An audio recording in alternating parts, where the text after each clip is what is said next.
اب اس نتیجے سے بچے نہ مطمئن ہیں اور نہ ہی ان کے پیرنٹس مطمئن ہیں. بڑی تعداد میں طلباء نے شکایت کی کہ ان کے حاصل کردہ گریڈ ان کی توقعات اور ان کے اندازے سے بہت کم ہیں. کئی ایسے طلباء بھی سامنے آئے ہیں جنہیں اے یا اے اسٹار کی امید تھی لیکن ان کا آیا بی یا سی. کئی ایسے طلباء تھے جنہوں نے جب اپنے کریش کورسز لے رہے تھے اور اس میں ان کے جو ریزلٹس آتے تھے, ان گریڈز کے جو گریڈ آتے تھے ان کے وہ اے آتا تھا یا اے اسٹار آتا تھا, اور جب ایکچوئل میں کیمبرج کا ہوا تو جناب بی تھا یا سی تھا یا اس سے بھی آگے ڈی تھا. او اے لیولز کا رزلٹ آیا جس سے بچے نہ مطمئن ہیں, نہ ہی پیرنٹس مطمئن ہیں, فیملیز پریشان ہیں. بچوں نے اتنی محنت کی, فیملیز نے اتنا انویسٹ کیا, بچوں کو اچھے ٹیوشنز میں بھیجا, اچھی اکیڈمیز میں بھیجا, بچوں نے زبردست کریش کورسز کیے, پیسے لگے ان کے اوپر, ٹیوشن فی الگ جاتی تھی, لیکن اس کے باوجود بچے اپنے گریڈ سے مطمئن نہیں ہیں. جو بچے ایکسپیکٹ کر رہے تھے کہ ان کے اے اسٹارز آئیں گے, ان کے بیز آ رہے ہیں. جنہوں نے ایز ایکسپیکٹ کیے تھے ان کے سیز ڈیز آ رہے ہیں. یہ ہوا کیا, یہ معاملہ کیا تھا جناب؟ اب اس پہ کیا کیا جائے گا, اس پہ آئندہ کیمبرج ایگزامز کے لیے کیا حکمت عملی بنائی گئی, گفتگو کر لیں گے. ہمارے ساتھ موجود ہوں گے ماہر تعلیم علی سجاد صاحب. علی سجاد صاحب, بہت شکریہ آپ نے پروگرام کے لیے وقت نکالا. پیرنٹس بہت محنت کرتے ہیں اپنے بچوں کے اوپر اور انویسٹ کرتے ہیں, اور پھر بات وہی ہے کہ یہاں پہ ہم لوکل بورڈز کی بات نہیں کریں, کیمبرج ہے, میں نے بھی دیا ہے, وی نو کہ کتنی ہائی فیسز ہوتی ہیں, فی ہوتی ہے, اور اس کے اندر پھر جو ایگزامینیشن فی ہوتی ہے وہ الگ ہوتی ہے, اور اچھے خاصے پیسے لگتے ہیں بچوں کے اوپر. یہ تو ایک بات ہو گئی. پھر بچوں کی محنت الگ سے, جس مینٹل سٹریس سے وہ گزرتے ہیں, جو انزائٹی ہے, جو ایگزامینیشن ہال کا پریشر ہے, وہ الگ ساری باتیں ہیں. اس کے باوجود بچے مطمئن نہیں ہیں اپنے رزلٹ سے. کیوں بچے مطمئن نہیں ہیں, حالانکہ جب ری ٹیکس بھی ہوئے اور جب ایکسپیکٹڈ گریڈز ملے؟ آپ کو کیا لگتا ہے مسئلہ کہاں پہ آیا؟ اچھا, دراصل ری ٹیکس اور ایکسپیکٹڈ گریڈز والا معاملہ نہیں ہوا.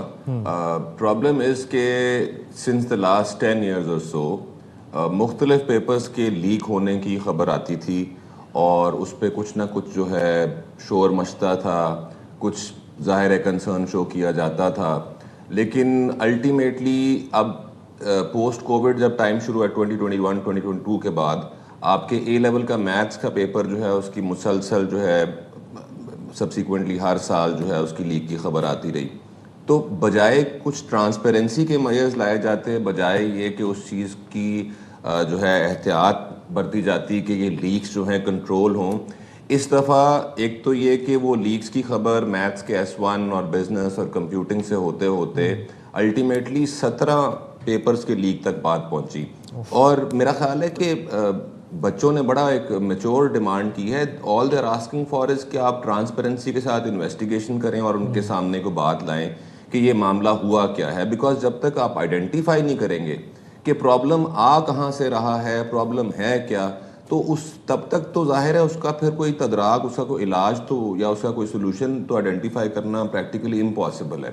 آئی تھنک سب سے ڈس اپوائنٹنگ بات یہ ہے کہ نہ صرف یہ کہ انڈائریکٹلی اکنالج کیا گیا اس دفعہ کہ ایگزام لیکس ہیں, بیکاز 4 سبجیکٹس کے حوالے سے تو بڑا کلیئر اکنالجمنٹ آیا کہ یہ سبجیکٹس کے ایگزامز لیک ہوئے ہیں. اس کے بعد یہ کہا گیا کہ ایکسپیکٹڈ یا اسیسڈ ریٹس لگائے جائیں گے, اور اس کے بعد الٹیمیٹلی یہ پھر ریورٹ کیا گیا کہ نہیں, اب جیسے ریگولر مارکنگ ہوتی ہے اسی طرح مارکنگ کے ساتھ ویل کیری فارورڈ, اور پھر اب 11 کو رزلٹ آ گئے اینڈ دین نتھنگ ایلس. میں جاننا آپ سے صاحب یہ چاہ رہا ہوں کہ جو ایگزامز لیک ہوئے تھے ان کا سد باب کیا, ان کا سولوشن کیا نکالا گیا تھا؟ وہ ری ٹیک اور وہاں پہ کیا ایکسپیکٹڈ گریڈز ملے تھے بچوں کو؟ جی نہیں, اس پہ آپ کو ریگولر گریڈز دیے گئے ہیں, بالکل ایک ریگولر ایگزام سیشن کی طرح, اور اس کے اوپر NCCI تک کی جیسی باڈیز نے ان جو ایویڈنس پیش کیے بچوں نے ٹائم سٹیمپس کے ساتھ, اس کے اوپر انہوں نے فورینزک بھی کی ہے, اس پہ انویسٹیگیشن ہوئی ہے, متعدد میٹنگز ہوئی ہیں, لیکن کوئی ٹھوس چیز سامنے نہیں آئی ہے ادر دین روایتی اسٹیٹمنٹس. نہیں, لیکن وہ پرچے تو وہ جو ایگزامز تھے وہ تو ہمارے سامنے ریڈٹ پہ لیک ہو رہے تھے, وہ کبھی ڈسکارڈ پہ لیک ہو رہے تھے, تو اس کے اوپر آپ یہ بتا رہے ہیں کہ NCCI نے پراپرلی انویسٹیگیٹ نہیں کیا اور بچوں کے ری ٹیک نہیں ہوئے, اسٹوڈنٹس کے ایکسپیکٹڈ گریڈز نہیں لگے, بلکہ جو ایگزام وہ دے کے آئے تھے اسی کے اوپر ہی گریڈ ہو گیا. اور اگر ایسا ہوا ہے تو اٹ مینس کہ تھریش ہولڈ تو بہت متاثر ہوا ہوگا.